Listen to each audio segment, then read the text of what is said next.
أعوذ بالله من الشيطان الرجيم. بسم الله الرحمن الرحيم.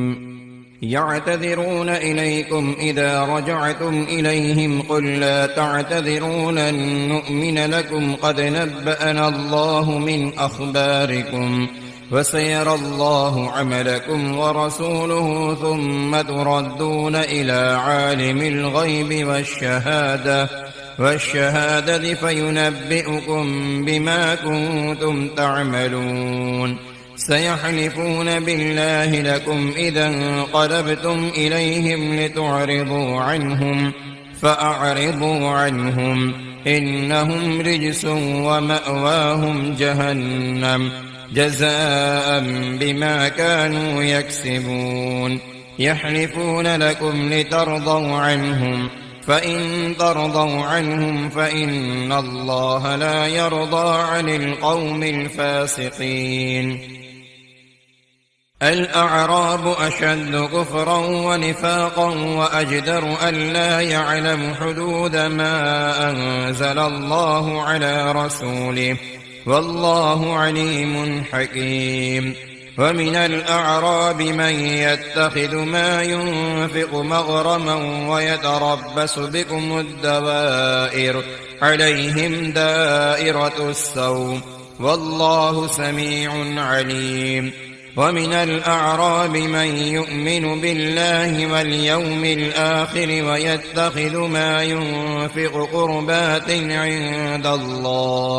عند الله وصلوات الرسول ألا إنها قربة لهم سيدخلهم الله في رحمته إن الله غفور رحيم. والسابقون الأولون من المهاجرين والأنصار والذين اتبعوهم بإحسان رضي الله عنهم ورضوا عنه وأعد لهم جنات تجري تحتها الأنهار خالدين فيها أبدا ذلك الفوز العظيم. وممن حولكم من الأعراب منافقون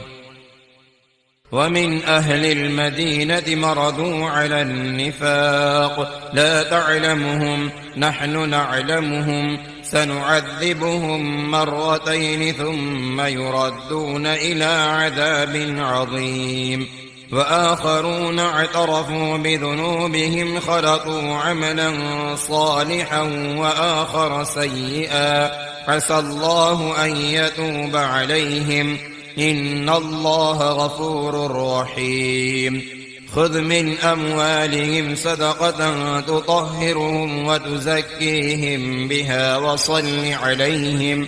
إن صلاتك سكن لهم والله سميع عليم. ألم يعلموا أن الله هو يقبل التوبة عن عباده ويأخذ الصدقات وأن الله هو التواب الرحيم. وقل اعملوا فسيرى الله عملكم ورسوله والمؤمنون وستردون إلى عالم الغيب والشهادة فينبئكم بما كنتم تعملون. وآخرون مرجون لأمر الله إما يعذبهم وإما يتوب عليهم والله عليم حكيم. والذين اتخذوا مسجدا ضرارا وكفرا وتفريقا بين المؤمنين وإرصادا لمن حارب الله ورسوله من قبل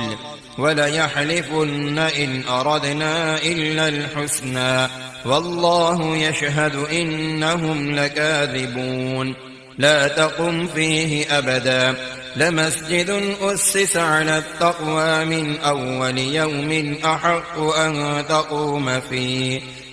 رجال يحبون أن يتطهروا والله يحب المطهرين. أفمن أسس بنيانه على تقوى من الله ورضوان خير أمن أسس بنيانه على شفا جرف هار فنهار به في نار جهنم والله لا يهدي القوم الظالمين لا يزال بنيانهم الذي بنوا ريبة في قلوبهم إلا أن تقطع قلوبهم والله عليم حكيم إن الله اشترى من المؤمنين أنفسهم وأموالهم بأن لهم الجنة يقاتلون في سبيل الله فيقتلون ويقتلون وعدا عليه حقا في التوراة والإنجيل والقرآن ومن أوفى بعهده من الله فاستبشروا ببيعكم الذي بايعتم به وذلك هو الفوز العظيم التائبون العابدون الحامدون السائحون الراكعون الساجدون الآمرون بالمعروف والناهون عن المنكر والحافظون لحدود الله وبشر المؤمنين ما كان للنبي والذين آمنوا أن يستغفروا للمشركين ولو كانوا أولي قربى من بعد ما تبين لهم أنهم أصحاب الجحيم وما كان استغفار إبراهيم لأبيه إلا عن موعدة وعدها إياه فلما تبين له أنه عدو لله تبرأ منه إن إبراهيم لأواه حليم وما كان الله ليضل قوما بعد إذ هداهم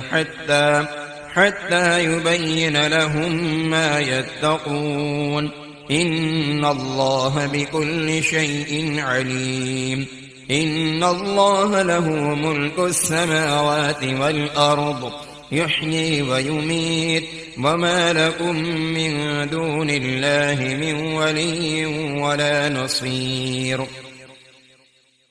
لقد تاب الله على النبي والمهاجرين والأنصار الذين اتبعوه في ساعة العسرة من بعد ما كاد يزيغ قلوب فريق منهم ثم تاب عليهم إنه بهم رءوف رحيم وعلى الثلاثة الذين خلفوا حتى إذا ضاقت عليهم الأرض بما رحبت وضاقت عليهم أنفسهم وظنوا أن لا ملجأ من الله إلا إليه ثم تاب عليهم ليتوبوا إن الله هو التواب الرحيم يا أيها الذين آمنوا اتقوا الله وكونوا مع الصادقين ما كان لأهل المدينة ومن حولهم من الأعراب أن يتخلفوا عن رسول الله ولا يرغبوا بأنفسهم عن نفسه ذلك بأنهم لا يصيبهم ظمأ ولا نصب ولا مخمسة في سبيل الله ولا يطؤون موطئا يغيظ الكفار ولا ينالون من عدو نيلا إلا كتب لهم به عمل صالح إن الله لا يضيع أجر المحسنين ولا ينفقون نفقة صغيرة ولا كبيرة ولا يقطعون واديا إلا كتب لهم ليجزيهم الله أحسن ما كانوا يعملون وما كان المؤمنون لينفروا كافة فلولا نفر من كل فرقة منهم طائفة ليتفقهوا في الدين ولينذروا قومهم إذا رجعوا إليهم لعلهم يحذرون يا أيها الذين آمنوا قاتلوا الذين يلونكم من الكفار وليجدوا فيكم غلظة واعلموا أن الله مع المتقين وإذا ما أنزلت سورة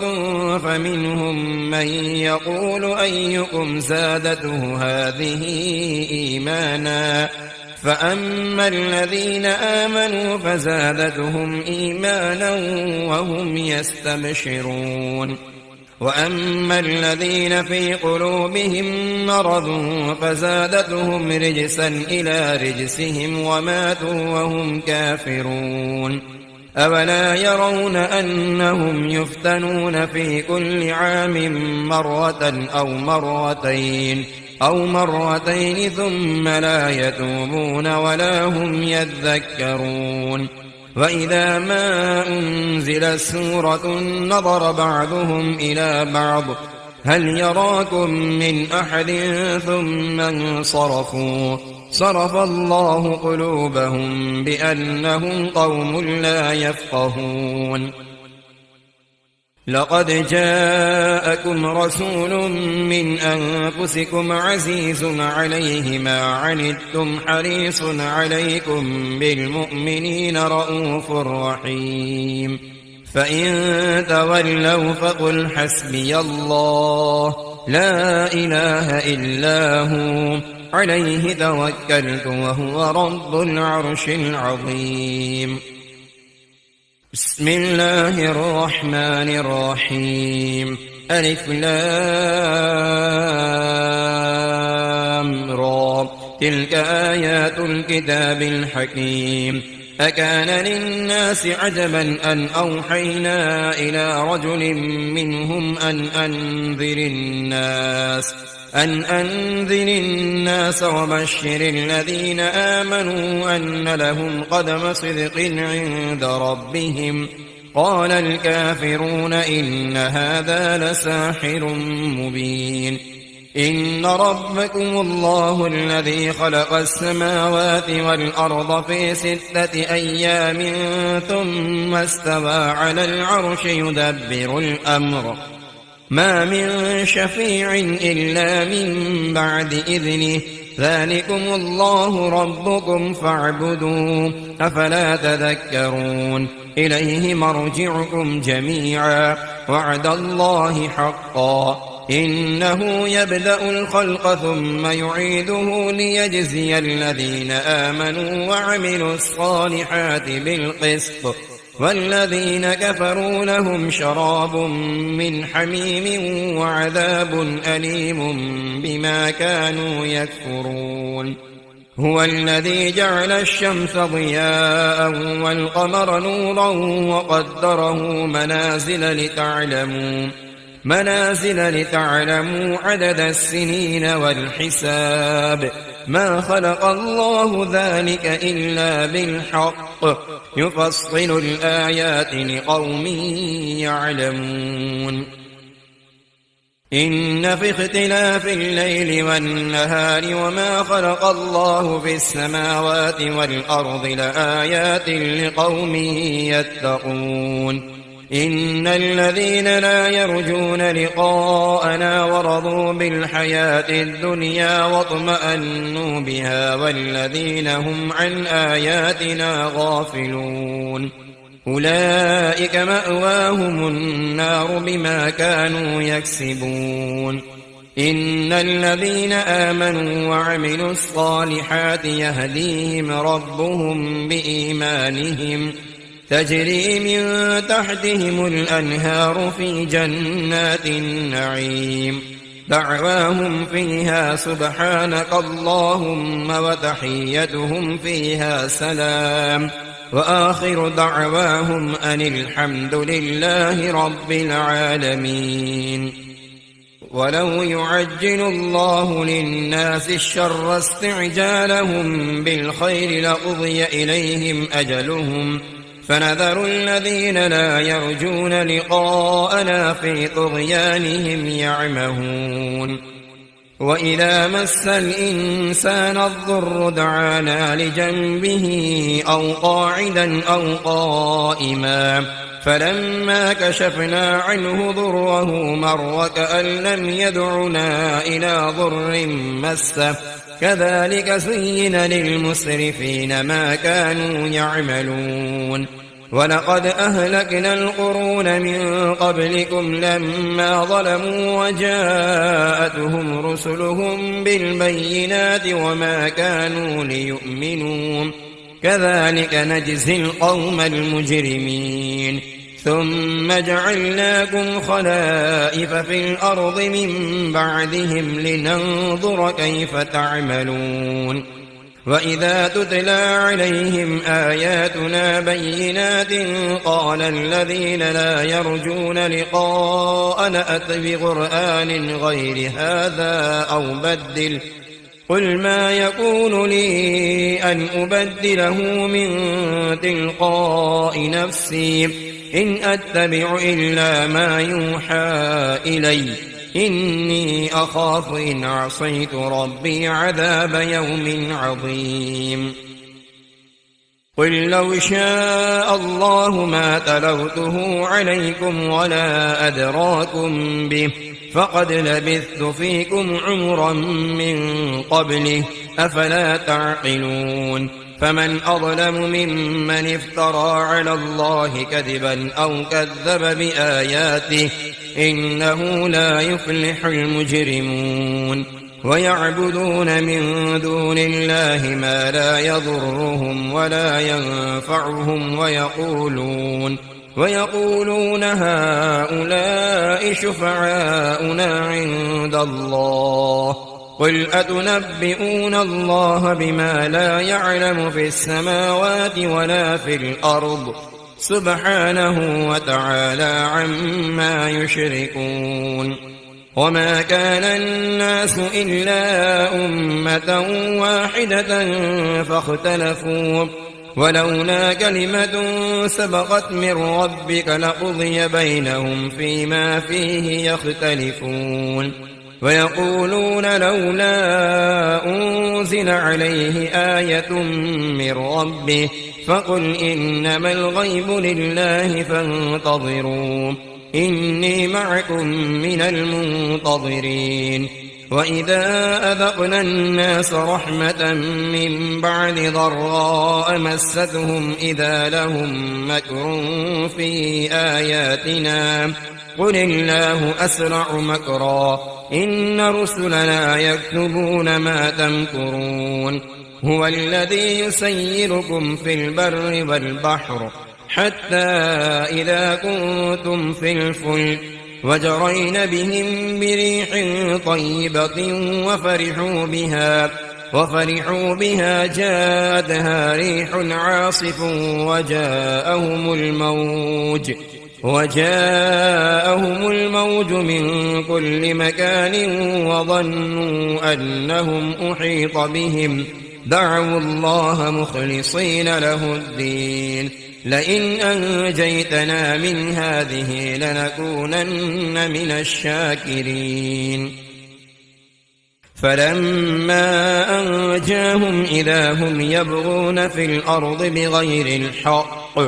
يا أيها الناس إنما بغيكم على أنفسكم متاع الحياة الدنيا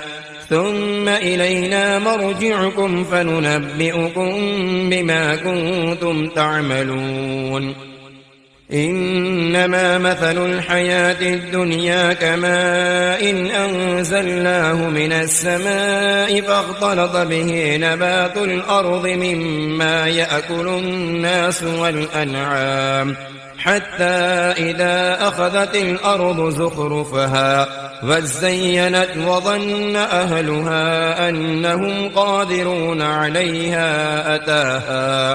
أتاها أمرنا ليلا أو نهارا فجعلناها حصيدا كأن لم تغن بالأمس كذلك نفصل الآيات لقوم يتفكرون والله يدعو إلى دار السلام ويهدي من يشاء إلى صراط مستقيم للذين أحسنوا الحسنى وزيادة ولا يرهق وجوههم قطر ولا ذلة أولئك أصحاب الجنة هم فيها خالدون والذين كسبوا السيئات جزاء سيئة بمثلها وترهقهم ذلة ما لهم من الله من عاصم كأنما أغشيت وجوههم قطعا من الليل مظلما أولئك أصحاب النار هم فيها خالدون ويوم نحشرهم جميعا ثم نقول للذين أشركوا مكانكم أنتم وشركاؤكم فزيلنا بينهم وقال شركاؤهم ما كنتم إيانا تعبدون فكفى بالله شهيدا بيننا وبينكم إن كنا عن عبادتكم لغافلين هنالك تبلو كل نفس ما أسلفت وردوا إلى الله مولاهم الحق وضل عنهم ما كانوا يفترون قل من يرزقكم من السماء والأرض أم من يملك السمع والأبصار ومن يخرج الحي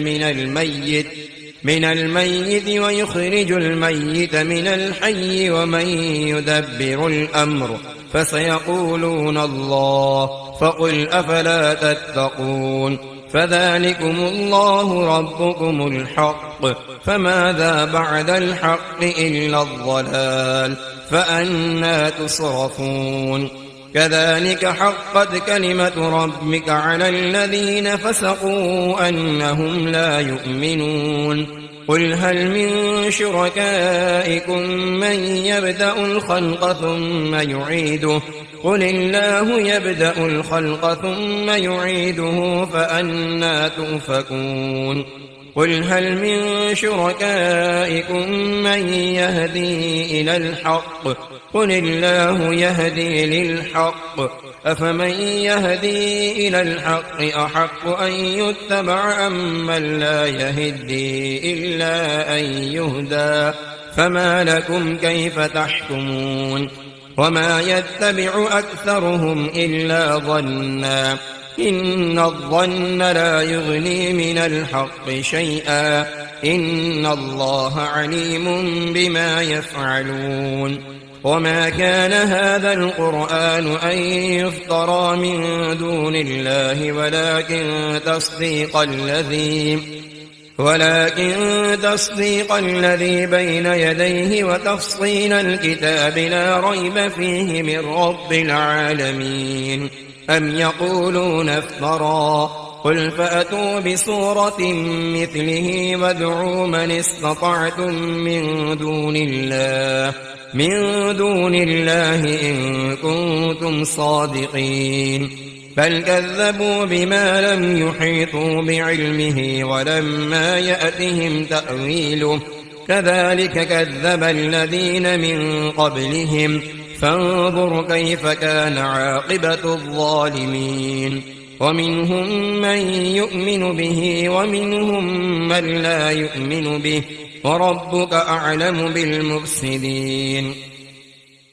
وإن كذبوك فقل لي عملي ولكم عملكم أنتم بريئون مما أعمل وأنا بريء مما تعملون ومنهم من يستمعون إليك أفأنت تسمع السم ولو كانوا لا يعقلون ومنهم من ينظر إليك أفأنت تهدي العمي ولو كانوا لا يبصرون إن الله لا يظلم الناس شيئا ولكن الناس أنفسهم يظلمون ويوم يحشرهم كأن لم يلبثوا إلا ساعة من النهار يتعارفون بينهم قد خسر الذين كذبوا بلقاء الله وما كانوا مهتدين وإما نرينك بعض الذي نعدهم أو نتوفينك فإلينا مرجعهم ثم الله شهيد على ما يفعلون ولكل أمة رسول فإذا جاء رسولهم قضي بينهم بالقسط وهم لا يظلمون ويقولون متى هذا الوعد إن كنتم صادقين قل لا أملك لنفسي ضرا ولا نفعا إلا ما شاء الله لكل أمة أجل إذا جاء أجلهم فلا يستأخرون ساعة ولا يستقدمون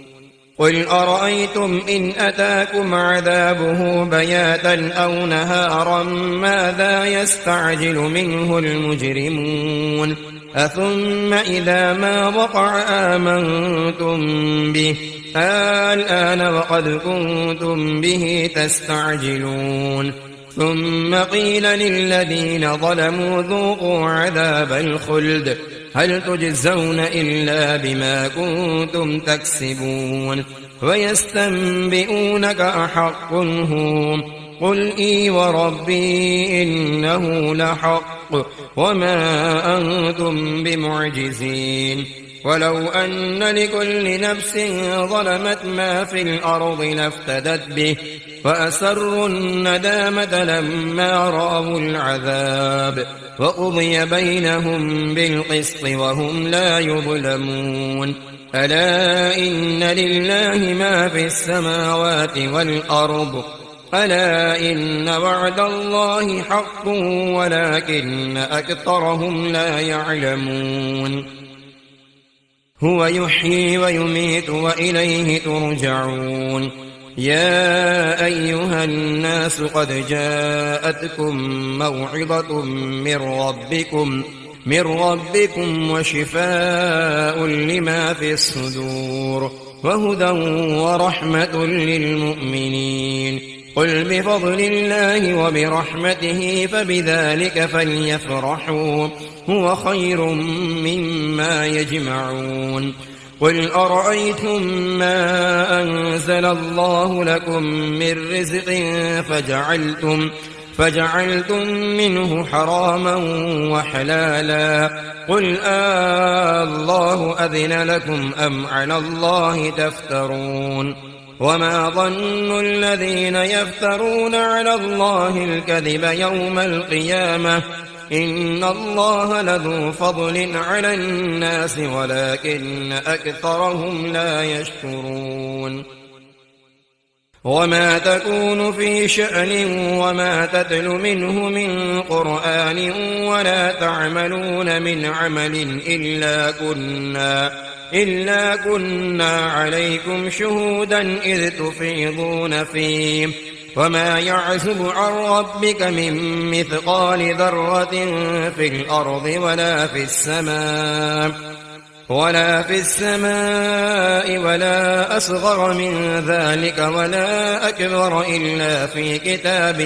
مبين ألا إن أولياء الله لا خوف عليهم ولا هم يحزنون الذين آمنوا وكانوا يتقون لهم البشرى في الحياة الدنيا وفي الآخرة لا تبديل لكلمات الله ذلك هو الفوز العظيم ولا يحزنك قولهم إن العزة لله جميعا هو السميع العليم ألا إن لله من في السماوات ومن في الأرض وما يتبع الذين يدعون من دون الله شركاء إن يتبعون إلا الظن وإن هم إلا يخرصون هو الذي جعل لكم الليل لتسكنوا فيه والنهار مبصرا إن في ذلك لآيات لقوم يسمعون قالوا اتخذ الله ولدا سبحانه هو الغني له ما في السماوات وما في الأرض إن عندكم من سلطان بهذا أتقولون على الله ما لا تعلمون قل إن الذين يفترون على الله الكذب لا يفلحون متاع في الدنيا ثم إلينا مرجعهم ثم نذيقهم العذاب الشديد بما كانوا يكفرون واتل عليهم نبأ نوح إذ قال لقومه يا قوم إن كان كبر عليكم مقامي وتذكيري بآيات الله فعلى الله توكلت فأجمعوا أمركم وشركاءكم ثم لا يكن أمركم عليكم غمة ثم اقضوا إلي ولا تنظرون فإن توليتم فما سألتكم من أجر إن أجري إلا على الله وأمرت أن أكون من المسلمين فكذبوه فنجيناه ومن معه في الفلك وجعلناهم خلائف وأغرقنا الذين كذبوا بآياتنا فانظر كيف كان عاقبة المنذرين ثم بعثنا من بعده رسلا إلى قومهم فجاءوهم بالبينات فما كانوا ليؤمنوا بما كذبوا به من قبل كذلك نطبع على قلوب المعتدين ثم بعثنا من بعدهم موسى وهارون إلى فرعون وملئه بآياتنا فاستكبروا وكانوا قوما مجرمين فلما جاءهم الحق من عندنا قالوا إن هذا لسحر مبين قال موسى أتقولون للحق لما جاءكم أسحر هذا ولا يفلح الساحرون قالوا أجئتنا لتلفتنا عما وجدنا عليه آباءنا وتكون لكما الكبرياء في الأرض وما نحن لكما بمؤمنين وقال فرعون ائتوني بكل ساحر عليم فلما جاء السحرة قال لهم موسى ألقوا ما أنتم ملقون فلما ألقوا قال موسى ما جئتم به السحر إن الله سيبطله إن الله لا يصلح عمل المفسدين ويحق الله الحق بكلماته ولو كره المجرمون فما آمن لموسى إلا ذرية من قومه على خوف من فرعون وملئهم أن يفتنهم وإن فرعون لعال في الأرض وإنه لمن المسرفين وقال موسى يا قوم إن كنتم آمنتم بالله فعليه توكلوا إن كنتم مسلمين فقالوا على الله توكلنا ربنا لا تجعلنا فتنة للقوم الظالمين ونجنا برحمتك من القوم الكافرين. وأوحينا إلى موسى وأخيه أن تبوأ لقومكما بمصر بيوتا وجعلوا بيوتكم قبلة وأقيموا الصلاة وبشر المؤمنين. وقال موسى ربنا إنك آتيت فرعون وملأه زينة وأموالا في الحياة الدنيا ربنا ليضلوا عن سبيلك ربنا اطمس على أموالهم واشدد على قلوبهم فلا يؤمنوا حتى يروا العذاب الأليم. قال قد أجيبت دعوتكما فاستقيما ولا تتبعان سبيل الذين لا يعلمون. وجاوزنا ببني إسرائيل البحر فأتبعهم فرعون وجنوده بغيا وعدوا حتى إذا أدركه الغرق قال آمنت أنه لا إله إلا الذي آمنت به بنو إسرائيل وأنا من المسلمين. الآن وقد عصيت قبل وكنت من المفسدين فاليوم ننجيك ببدنك لتكون لمن خلفك آية وإن كثيرا من الناس عن آياتنا لغافلون. ولقد بوأنا بني إسرائيل مبوأ صدق ورزقناهم من الطيبات فما اختلفوا حتى جاءهم العلم إن ربك يقضي بينهم يوم القيامة فيما كانوا فيه يختلفون. فإن كنت في شك مما أنزلنا إليك فاسأل الذين يقرؤون الكتاب من قبلك لقد جاءك الحق من ربك فلا تكونن من الممترين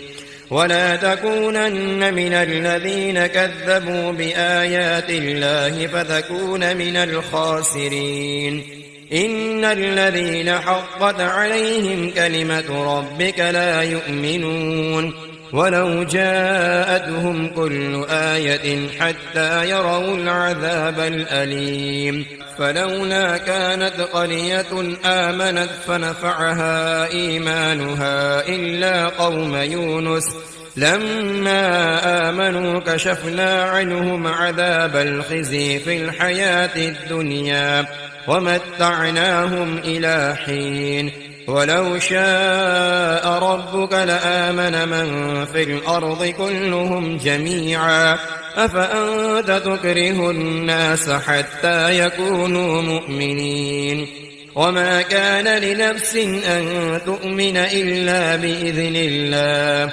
ويجعل الرجس على الذين لا يعقلون. قل انظروا ماذا في السماوات والأرض وما تغني الآيات والنذر عن قوم لا يؤمنون.